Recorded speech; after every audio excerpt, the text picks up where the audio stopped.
Hi guys. For this week's work, of course, I'm going to quick go over a few things. The rest of the information I'll write down on the Canvas page so that you know what's going on for the week. This week we're going to just take a quick focus, and this course is last week for any seniors in the class. A power of the church and its reforms and during the medieval time period. This time period is really, really, really influenced by how the church basically tells you what to do. Okay. So with that, you'll learn about a few things. One major thing I'm sure a lot of kids have heard throughout their lives is a term called the Crusades, especially anybody within the Catholic Church. Okay, quick go through. Christianity, guys, is the main religion during this time.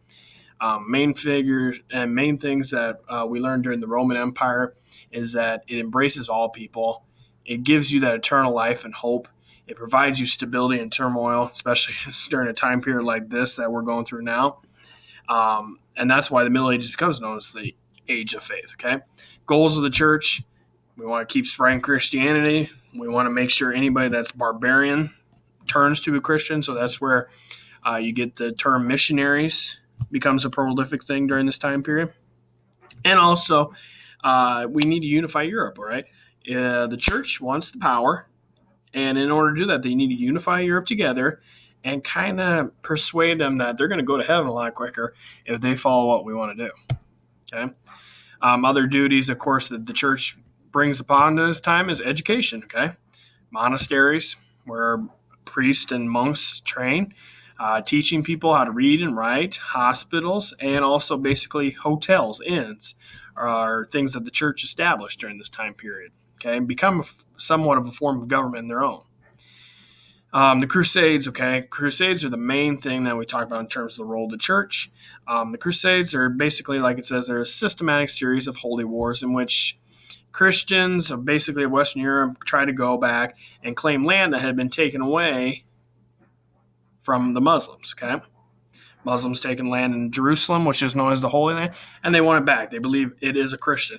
And to this day, three major religions have some type of claim to Jerusalem and the Holy Land: Islam, Judaism, and Christianity. All right, they all have some claim to it.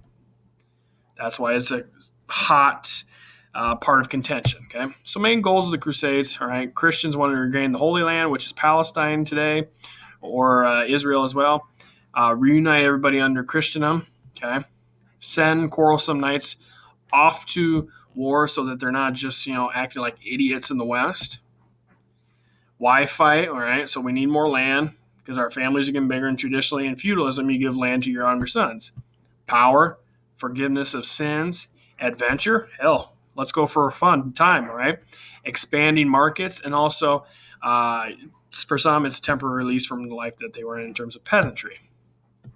Okay, First Crusade, somewhat pretty good. Okay.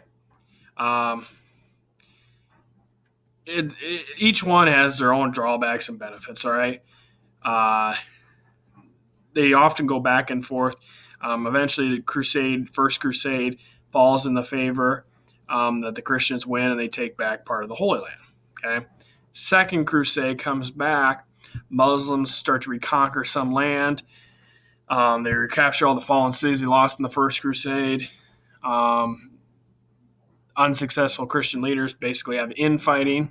Okay, and then there's the Third Crusade, Crusades of the Kings. Many leaders came forth and wanted to start another crusade. They believed it was their right, as the church had kind of told them it's time to go and basically win one for us. Okay, and they basically failed. Okay, forced to sign a treaty with the Muslim king Saladin. He promised that unarmed Christians, pilgrims could freely visit the city holy places, and eventually some good came out of this, but it's part of that long-standing feud between and hostility between our religions of Christianity and Islam and Judaism, right? Because of that animosity and fighting towards each other. Okay, long-lasting things in the Crusades and the effects are right here. Basically, the long-lasting one is basically leaves that animosity towards both sides, but there's also probably a few benefits there as well. Okay. And then, of course, life in the world continues, but it begins to change drastically after the Crusades. expanding economic